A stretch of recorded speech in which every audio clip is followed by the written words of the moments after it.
மாண்புமிகு துணை முதல்வர் அவர்கள். மாண்புமிகு பேரவைத் தலைவர் அவர்களே, மாண்புமிகு உறுப்பினர் திரு ஐ பி செந்தில்குமார் அவர்களுக்கு என்னுடைய நன்றியை தெரிவித்துக் கொள்கின்றேன். மாண்புமிகு முதலமைச்சர் தலைமையிலான நம்முடைய திராவிட மாடல் அரசு கடந்த 4 ஆண்டுகள் தொடர்ந்து எடுத்து வருகின்ற நடவடிக்கைகளுடைய பலனை இப்பொழுது கண்கூடாக நாம் பார்த்து வருகின்றோம். நேற்று வெளியான அந்த யூபிஎஸ்சி தேர்வு முடிவுகள் ஒட்டுமொத்த தமிழ்நாட்டு மக்களையும் மகிழ்ச்சியில் ஆழ்த்தியிருக்கின்றது. இந்த நேரத்தில் சில கருத்துக்களை இங்கே நான் பதிவு செய்ய விரும்புகின்றேன். ஒன்றிய அரசு பணிகளை பொறுத்தவரை 2016ஆம் ஆண்டு வரை தமிழ்நாட்டிலிருந்து ஆண்டுக்கு சராசரியாக 100 மாணவர்கள் வெற்றி பெற்று வந்திருக்கிறார்கள். ஆனால் 2016க்கு பிறகு அந்த எண்ணிக்கை படிப்படியாக குறைந்து வந்துள்ளது. குறிப்பாக 2021 மட்டும் 27 தமிழர்கள் மட்டுமே ஒன்றிய அரசினுடைய குடிமைப் பணிகள் தேர்வில் வெற்றி பெற்றார்கள். இந்த நிலைமையை மாற்ற வேண்டும் என்ற அந்த ஒரே நோக்கத்தோடு நம்முடைய முதலமைச்சர் தலைமையிலான அரசு நான் முதல்வன் போட்டித் தேர்வுகள் பிரிவை கடந்த 2023ஆம் ஆண்டு நாம் துவங்கினோம். சிறப்பு திட்ட செயலாக்கத்துறையின் கீழ் செயல்படுகின்ற இந்த பிரிவுக்காக முதலமைச்சர் அவர்கள் ரூபாய் 10 கோடி நிதியை ஒதுக்கீடு செய்து கொடுத்தார்கள்.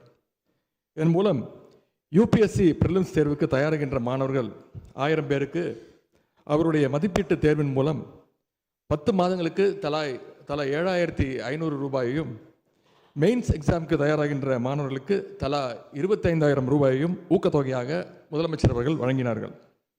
இந்த திட்டம் செயல்படுத்தப்பட்ட முதல் ஆண்டிலேயே 2023-24ஆம் ஆண்டிலேயே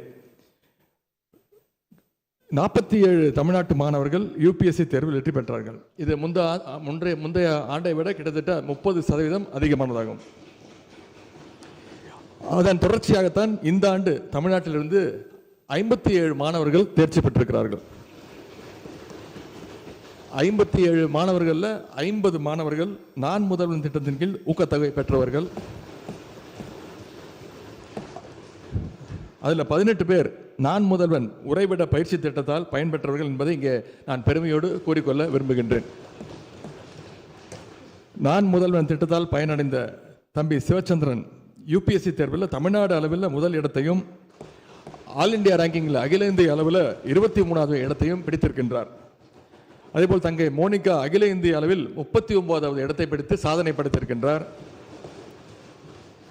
யூபிஎஸ்சி பிரிலிம்ஸ் மற்றும் மெயின்ஸ் தேர்வில் வெற்றி பெற்றவர்கள் நேர்முக தேர்வுக்காக டெல்லி செல்ல வேண்டும். அப்படி செல்லுகின்ற தமிழ்நாட்டு மாணவர்களுடைய பயிற்சி மற்றும் பயண செலவாக தலா 50,000 ரூபாய் வழங்கப்படும் என்று, ஊக்கத்தொகை வழங்கப்படும் என்று நம்முடைய இந்த ஆண்டு நிதிநிலை அறிக்கையிலே அறிவிக்கப்பட்டது. ஆகவே ஒன்றிய அரசு பணிகளுக்கான தேர்வுகள் தமிழர்களுடைய அதிக எண்ணிக்கையில் வெற்றி பெறுகிறார்கள் என்ற அந்த வரலாற்றை மீண்டும் நிலைநாட்டுகின்ற வகையில் நான் முதல்வன் திட்டம் இதே உறுதியோடு செயல்படும். இந்த நேரத்தில் தமிழ்நாட்டிலிருந்து தேர்வில் வெற்றி பெற்றுள்ள அத்தனை பேருக்கும் இப்பேரவையின் வாயிலாக நம்முடைய அன்பையும் வாழ்த்தையும் பாராட்டையும் நாம் தெரிவித்துக் கொண்டு IAS, IPS, IFS என மக்களுக்கான சேவையில் ஈடுபட்டுள்ள நம்முடைய இளைஞர்களுக்கு வாழ்த்துக்களை தெரிவித்து அவருடைய பணி சிறக்கட்டும் என்று இந்த நேரத்தில் கூறிக்கொள்கின்றேன்.